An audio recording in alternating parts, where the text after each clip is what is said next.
Hello, my Armenian brothers and sisters. It is an honor for me to read to you the words of the President of the United States on this historic day. Each year on this day, we remember the lives of all those who died in the Ottoman-era Armenian Genocide and recommit ourselves to preventing such an atrocity from ever again occurring.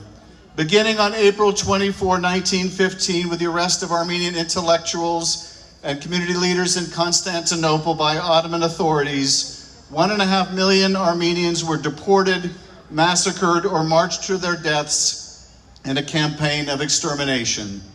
We honor the victims of Medjugorje so that the horrors of what happened are never lost to history. And we remember so that we remain ever vigilant against the corrosive influence of hate in all of its forms. Of those who survived, most were forced to find new homes and new lives around the world, including in the United States.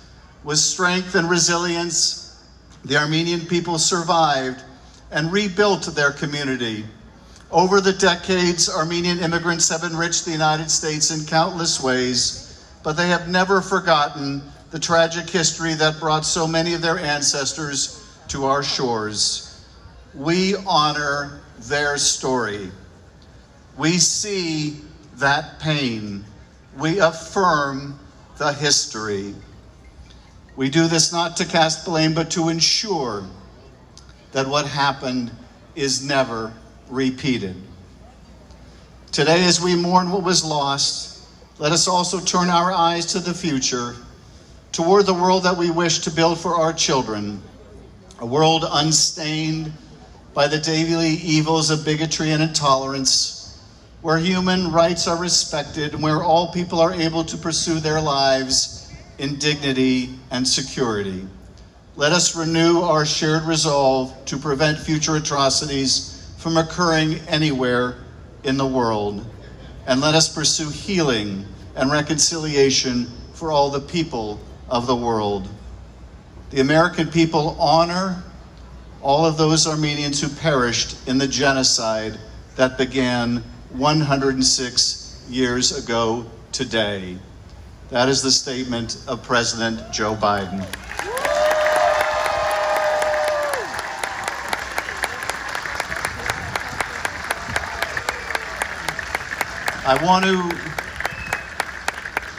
I want to thank all of you for your hard work, your sacrifice to make this recognition possible.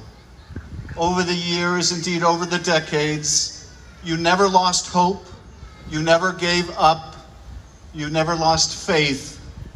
You persevered.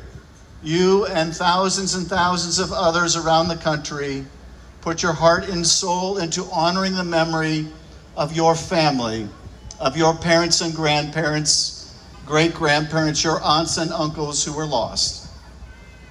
You lived the pledge that you made to your ancestors to never forget, and you made our country a better country.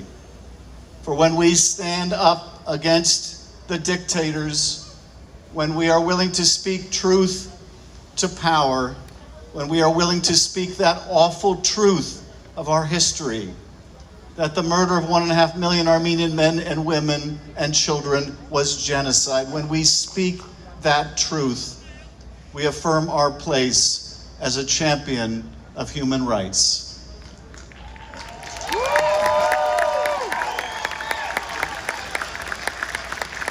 As my friends among the unified young Armenians point out all too well, the struggle is not over by any means. Even now, as we speak, half a world away, Armenians live in fear of another genocide in Artsakh and in Armenia itself. Our immediate task must be to free those prisoners of war still illegally held by Azerbaijan. I have introduced in Congress a resolution calling for their immediate release, and we already have dozens and dozens of bipartisan sponsors.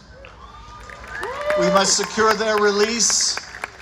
We must hold the perpetrators of war crimes responsible and accountable, and we must ensure that the people of Artsakh have the right of self-determination. Long live Armenia, long live Artsakh, long live the blessed memory of the martyred souls. God bless all of you. Thank you.